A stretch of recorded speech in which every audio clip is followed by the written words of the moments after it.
This month is about diving into the unknown, facing some intensity because of all the change that will be very present, and really surrendering to a rebirth. I really feel like the biggest thing about October is this massive ending that we are all going to face at the end of the month.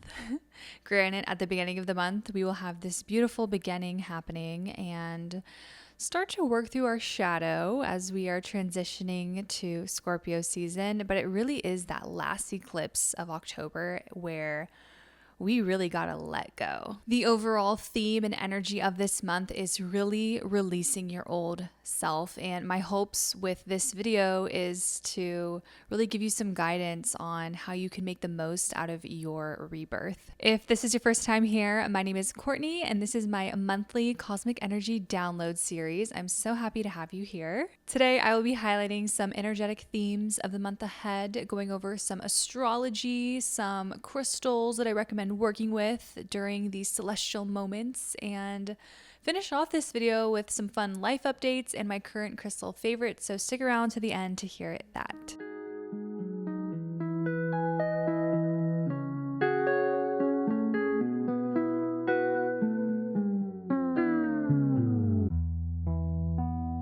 Alrighty guys, so for the flow of this video, I'm going to start off with the astrology highlights. So I'm going to be diving into the new moon solar eclipse in Libra, then transitioning to Scorpio season, and lastly talking about the full moon lunar eclipse in Taurus. So not too many subjects here, but don't be fooled because there's a lot of energy that's going to be going on. Our first celestial moment happens on October 14th, and this is the new moon in Libra, which is the solar eclipse. This is really an eclipse that is the first of this Libra energy. You know, we changed nodes officially in July, so we are starting to pick up and, embrace the newness that this Libra energy is going to be showing us for the next year. This new moon solar eclipse is really a time to think about the self, to think about your relationships. It's a time to think about how you may want to adjust or change up the way you approach certain relationships in your life. Eclipses bring a tremendous amount of energy, of change, and really the kind of like cosmic sweetness about this new moon in Libra is that it's the beginning of our like Libra energy, like going forward. It really is a time to think of those intentions you want to set for this person that you want to become in 2024. That is really the theme that I see for this new moon in Libra. Granted, I do feel like this energy is going to be a lot softer, a lot sweeter than the past eclipses we've had in Scorpio Taurus. So really take it upon yourself to get in a state where you're feeling good, you feel fresh, everything around you has this revitalized energy. Spruce up your place. Libra loves to organize and do decor. They love to be in a setting that is aesthetically pleasing to them. So if you want, something you can do is kind of maybe do a little bit of a redesign in your room or spruce up your place a little bit and take some time to get quiet and think about this person that you want to transform into in 2024. Some crystals that I really recommend working with during the new moon in Libra would be clear quartz.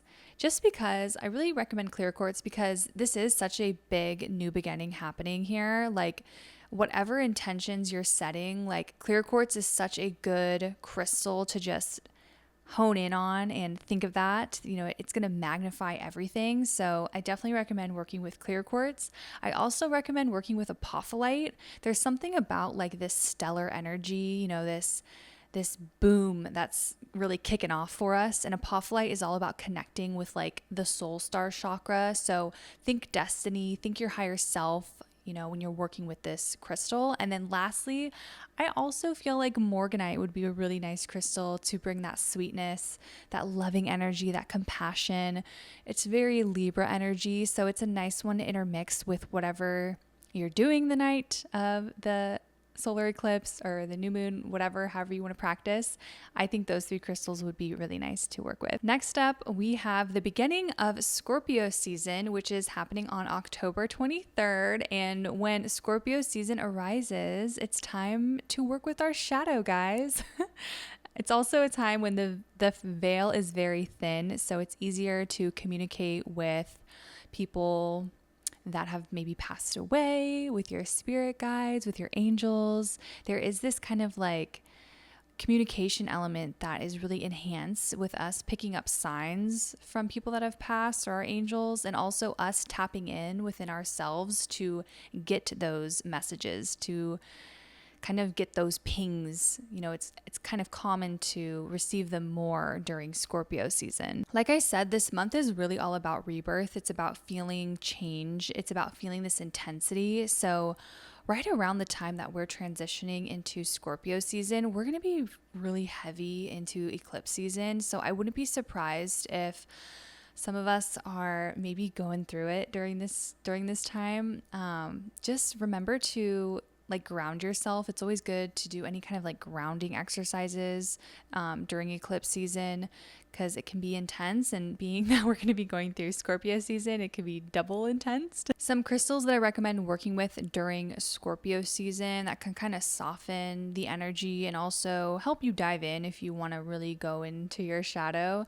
I recommend working with celestine, however you want to call it. It's that beautiful blue crystal. It helps with divine messages and communication with really our angels.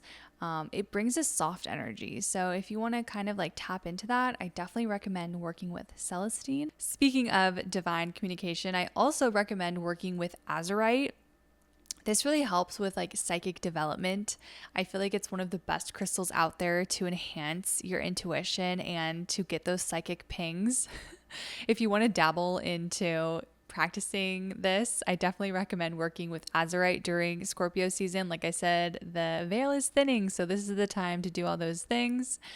And then my last crystal recommendation is working with obsidian, any kind of obsidian. Obsidian is great when we dive into our shadow, when we do shadow work, when we're feeling this intensity and we are trying to solve our problems, or we're just faced with some uncomfortable situations. You know, obsidian's a good crystal to work with to kind of guide you out of that, so you're not too much in your head and you're not honing in on the negatives too much. So definitely recommend obsidian as well. And now for the kicker on this list, the biggest event that's happening in October, which is happening on October 28th, is the full moon in Taurus. It is a lunar eclipse, and it is the very last eclipse from this past eclipse cycle, the Scorpio-Taurus eclipse cycle. Like I said, it's a major ending, you guys. It's funny because we start the month like with that Libra new energy, this fresh energy. So like envisioning this person that you want to be in 2024, we have, some time go by, and then we're confronted with this full moon, and it's really like this banishment of like letting go of this older version of you. Like you're calling forth this vision of yourself, like let go of that old version. This is the moon to do that. I feel like this full moon won't be super duper intense. I feel like the Scorpio moons were really intense during the past eclipse cycle. So I do feel like there will be a calmness, a stillness with this Taurus energy, which will feel really nice. But it is really all about like doing those practices to like really fully let go, fully surrender. This is the full moon to surrender like everything. And I just can feel how beautiful and how powerful this lunar eclipse is going to be, and I'm so excited for it. Some crystals that I really recommend working with, my number one suggestion would be shungite. Shungite is all about clearing out our system. It's about removing, any negativity or anything that's holding us back. It's amazing. So if you have shungite, I would rest it on your body during the eclipse or during the full moon, whatever you want to do. I think that would be great to just like symbolically release everything, put the shungite on you.